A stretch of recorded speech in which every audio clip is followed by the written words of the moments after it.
सबसे पहले ये जो एरिया है, जो पूरा एंटायर एरिया आप देख रहे हैं, ये इसको नागदा बोलते हैं। इस जगह का नाम है नागदा।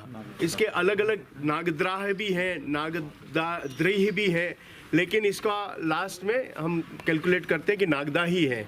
ऐसा माना जाता है कि जो सरपेंट होता है, जो गॉड होता है, जो नाग, तो एक उनके रिचुअल्स के हिसाब से इसका नाम रखा है।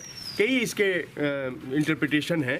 तो मूलतः ये गुहिल वंश के जो हमारे 4th जनरेशन के जो राजा थे, नागादित्य नाम था उनका, उन्होंने इस स्थल की स्थापना की और मेवाड़ की ये कैपिटल उन्होंने बनाया था। ठीक है, मेवाड़ की कैपिटल जो शुरू में थी वो नागदा ही थी, यही जगह थी।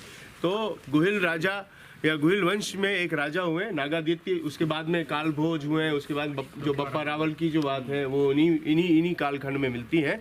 तो उन्होंने इस जगह को बनाया है।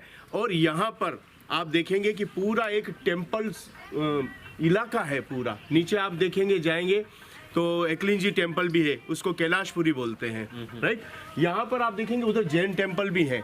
माना जाता है कि 3rd BC में वो मौर्यन और उसमें संप्रति एक जो हुए थे, उनके टाइम में वो जो है मंदिर वगैरह बने हैं, ऐसा क्लेम किया जाता है।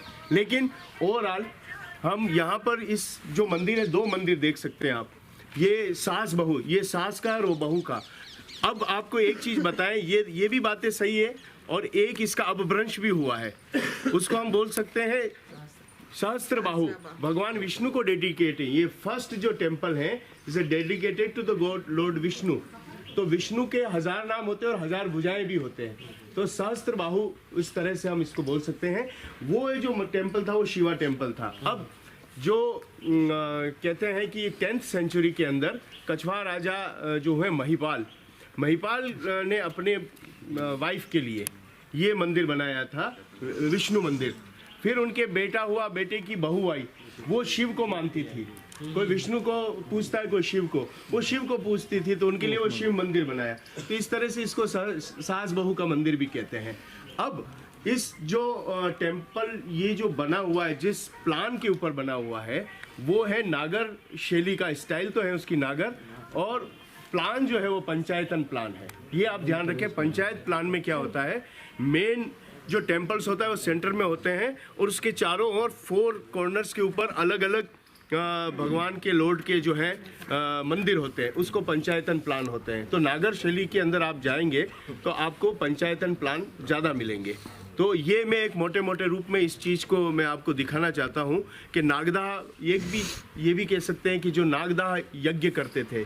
आप देखें, एक नागदा उज्जैन के वहाँ पे भी जो मध्य प्रदेश से उनको पता है, तो वो इससे भी प्राचीन जगह है, नागदा है वो।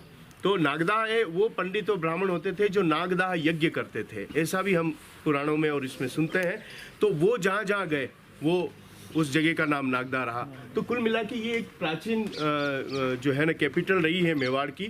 तो उस तरह से यहाँ की, इसके बाद में चित्तौड़ में गए थे हम, यहाँ से फिर चित्तौड़ से फिर उदयपुर आई, फिर आहड़ आई, आहड़ के बाद उदयपुर आई। ये उदयपुर की कैपिटल का एक सिनेरियो। अब इसी पे आ जाते हैं। यहाँ पर इस एरिया को हम देखते हैं, हम उसमें कल बात कर रहे थे, इसको हम अधिष्ठान बोलते हैं। ये जो पार्ट होता है बेस पूरा मंदिर का, इसको बोलते हैं अधिष्ठान। ये आपको ध्यान होना चाहिए। और ये जो मार्बल है, ये मार्बल है यहीं का लोकल है। आप इसको देखो, रफ हो गया है काफ़ी, और इतना समय हो गया, 1100 साल हो गए अब, है ना। तो 1100 साल में तो इसकी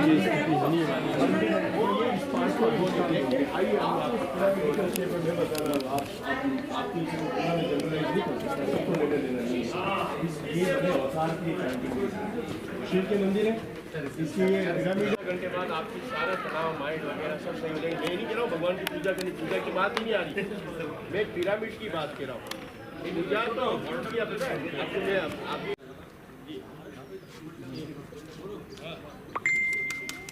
इसी में देखा मतलब माता जी के गोडेस के भी यहाँ पर मंदिर है। और इस तालाब का नाम आप लोग सुन ले, इस तालाब का नाम, ये जो टेम्पल साइट है इसको सास बहू के मंदिर बोलते हैं, और सहस्त्र बाबू इसका भी बोलते हैं। जो संस्कृत जो भगवान विष्णु के पिरामिड्स को और इंडिया के अंदर के टेम्पल्स के अंदर के ये इन कीर्ति मुखों में सिमिलरिटी है। हम एलियंस बोल रहे हैं पर वो ज्यादा एडवांस थे वो लोग, पर इन लोगों को पता था चाहे मेक्सिको में भी जाए।